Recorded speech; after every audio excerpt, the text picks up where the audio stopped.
All right, we are delighted to have three of the world's best pipe band drummers with us. They've made the time to talk about where they are right now. We've got Jake Jørgensen, who is the leading drummer of ScottishPower in Scotland. He's coming to us from Edinburgh. Stephen McWhirter, the lead drummer of the reigning World Champions Inveraray District and 10-time winner of the World Solo Drumming Championship. And MacNeill, coming to us from Florida. He is the lead drummer of the Grade 1 City of Dunedin pipe band. Thanks a lot, guys, for taking the time today. Thanks for having us. Yeah. So I thought maybe we'll take this in like three parts, and maybe let's talk about kind of the past year, where you are as drummers, where your bands are. We've talked to pipe majors in the recent past, but thought it'd be really valuable to hear from the perspective of drummers, of particularly people at the top of the heap. So, how has the year been for you guys, both as a leader and as a drum section? Obviously it's been a tough year for everybody, but I want to kind of hear from you guys. Maybe Stephen, let's hear from you first. Yeah, it's been a funny year. I think everybody kind of says the same thing. I mean, we've done literally nothing since our last practice in March. I've been on one Zoom call with the whole band over the holiday period, caught up for a bit of a quiz and a few drinks, and I had one Zoom call with Stuart and Ali to pick out a new 2/4 march for hopefully 2021, but it's probably looking like 22. Yeah, to be honest, we just kind of put everything on hold, really. Didn't do anything, and it's been a funny year. It's funny, but it's given me time to do a lot of other stuff that I didn't normally have time to do. So yeah, it's been good. Well, maybe we'll talk about that in a bit, but maybe Jake, what about you? Same sort of situation, or have you been able to keep the guys, the core, playing a bit together? Very much the same, Andrew. It's been a really quiet 12 months. We came off a very busy year in 2019 with the World's concert, and had quite a quiet winter in the winter of 2019. We kept things going, but only once a week as opposed to twice a week. We did learn a new medley, and of course got into 2020, and then the lockdown started, and it was all downhill from there. It was for me. It was a disappointing time. I'm sure it was for many people. But I guess quite quickly you begin to realize and put things into perspective when you start to see what's happening around the world and how it's affecting so many people. Mm-hmm. Suddenly pipe bands become a bit less important. And I quite quickly, actually, I say quickly, after a month or two of readjusting, started looking for positives, and I quite quickly found positives in I've got a young family. I've got a 1-year-old and a 4-year-old, and for me that has been my focus entirely over the last 12 months, really. And that's been great for me. I've actually really enjoyed that side of things. Of course, I've missed the band, and yeah, it's been hard from that perspective. I'm driving my wife nuts with listening to pipe band recordings at home. So I'm definitely missing it. There's no doubt about that. But I'm also appreciating other things more, which has been great, really. Mm-hmm. Eric, maybe your perspective, you're being in Florida, a little bit of a different situation as far as lockdowns and dealing with the pandemic. What about City of Dunedin and your drum section? What have you been up to? Yeah, things have it's definitely been a slow year, crazy. I think everybody was disappointed as things were getting canceled, and sort of hopes for what might be coming. Like when things stopped in everything came to a halt there in March, it was just a couple of weeks before the Dunedin games would have been. So we were kind of up and running and looking forward to traveling over to Scotland for the first time to play at the Worlds in Grade 1. the first time, and in that grade. So that was disappointing, of course. The restrictions that were in place started to relax down here over the summer, and we were actually able to get some small group rehearsals together outside and to be able to do that kind of thing. Certainly as the weather has been nicer. Obviously the whole band has not been able to do anything, get the whole group together. Travel is still really obviously really hard here to go anywhere. But we've been fortunate where we've been able to do certain things. I'm in the schools 5 days a week. I'm in the building there, where they have about half the students are in person and half the students are virtual. So it presents a lot of challenges. You go into your class and you've got a few students right in front of you, and then you've got the iPad or computer, and half your class is on a computer. But so we have been able to do some sort of things like that, and just been focusing really on trying to take the time to develop keen players and develop young players and bring them along as best we can under challenging circumstances. Mm-hmm. Now, Jake, maybe back to you. I guess all three of you are professional drummers. It's what you do in teaching, and so you're always, going. Your wrists, your hands are going all the time. What about Jake? Your drummers in your corps. Have you been after them to try to keep their, keep sharp on their own, or do you just leave them? Have you been just leaving them alone? No, we haven't done much at all until very recently. We've started to have some conversations about potential kind of official performances for the band in the future. Perhaps something in November if the situation will allow, and if not, maybe early in 2022. I'm struggling to keep track of the years now. But no, I haven't really. Just a few weeks ago, I sent out just a dugout or a random old Swiss drum score that I used to play. I actually played it at one of the Shots Worlds concerts, I think, 15 years ago, on the Swiss Basel drum. And I thought that was a really cool and interesting piece. So as a corps, we've not been doing anything really.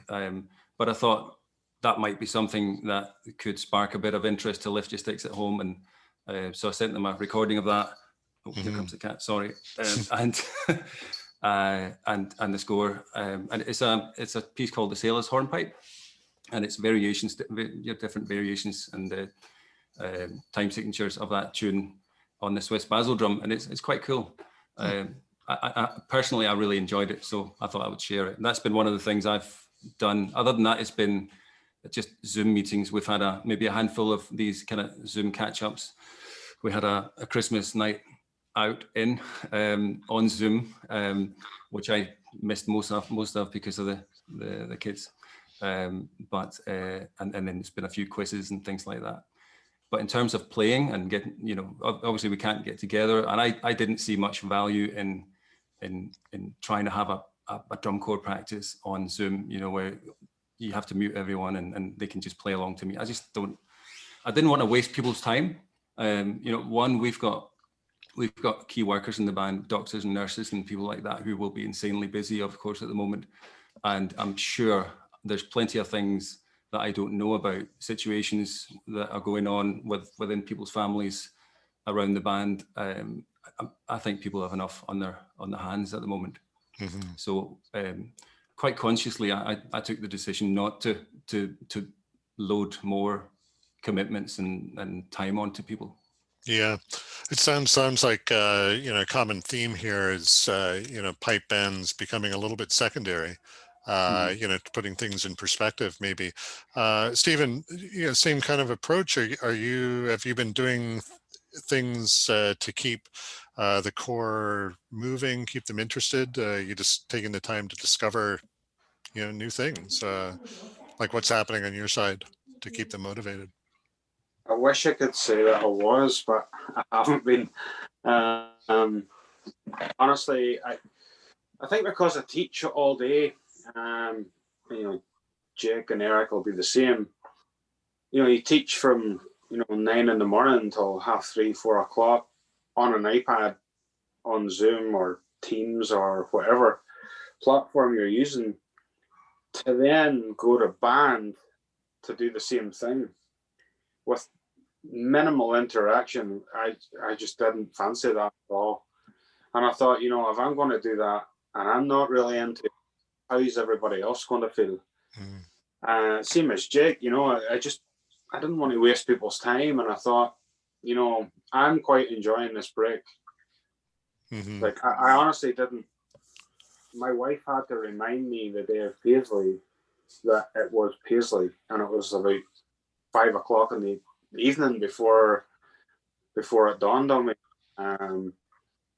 Just because you quickly get out of your routine. I can totally understand why people get out of pipe bands so quickly and so easily, because they, you know, maybe take a year out and then they start playing golf or something else to fill their time and realize that there's more in life to pipe band, which sadly I think a lot of us forgot before the pandemic struck.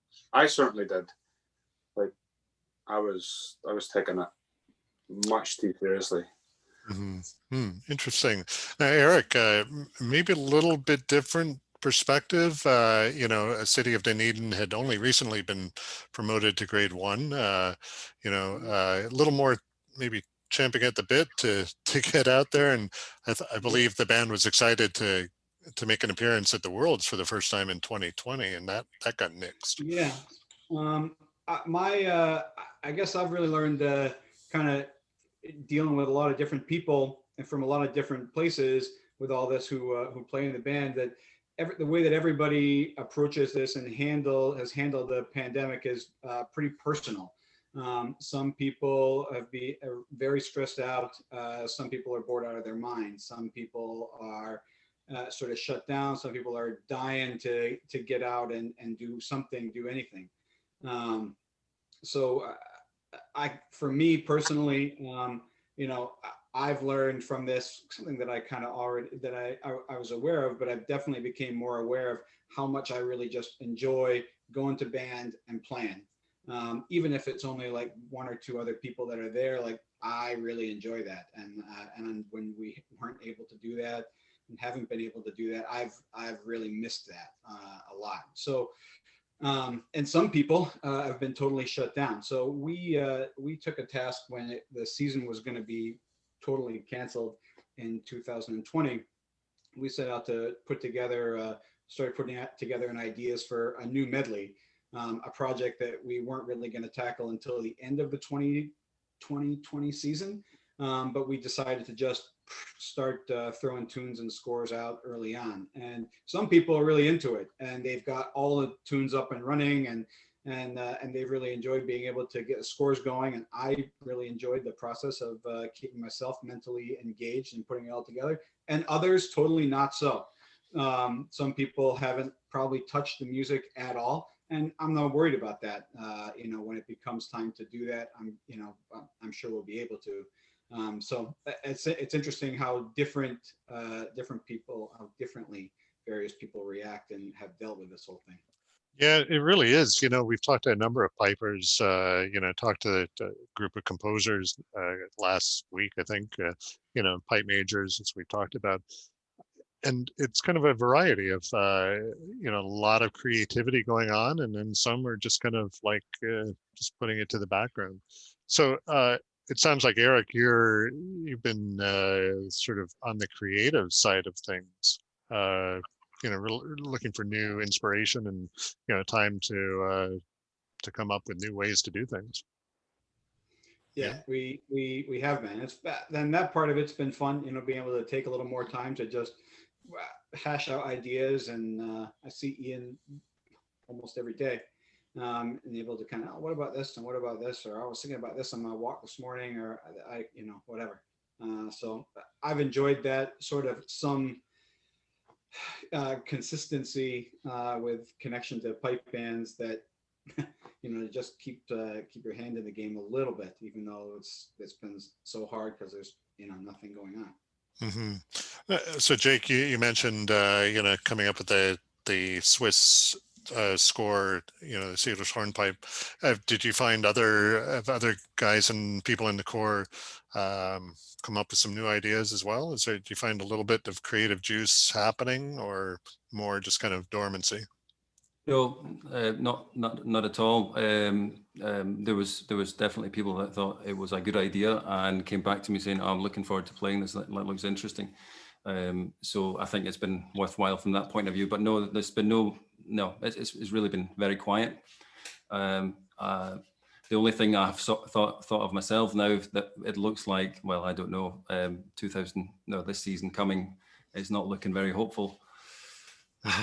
So I'm now thinking maybe I should be writing a new fanfare, because this is a kind of, if the band is not doing anything as a band, then this is maybe an opportunity actually to do that, because that's always something that's hard to fit in over and above all the other stuff you're writing for the 4 school bands and the ScottishPower as well. It's hard to fit that in on top.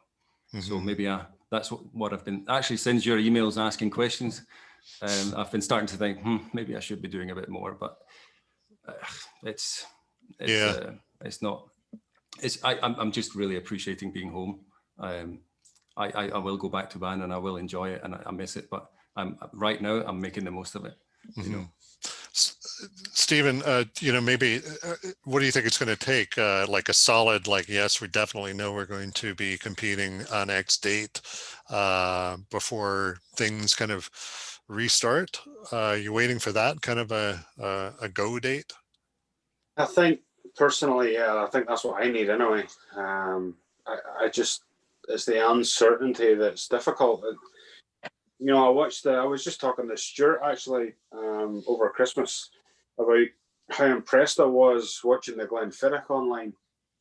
It was amazing to see the level of performance those guys put in with relatively short notice, knowing that it could have been cancelled at any time depending on the government, that takes a certain character. I don't know if I could have practiced for the World Solos knowing that it might be cancelled. Like, there's a good percent chance that it will be cancelled.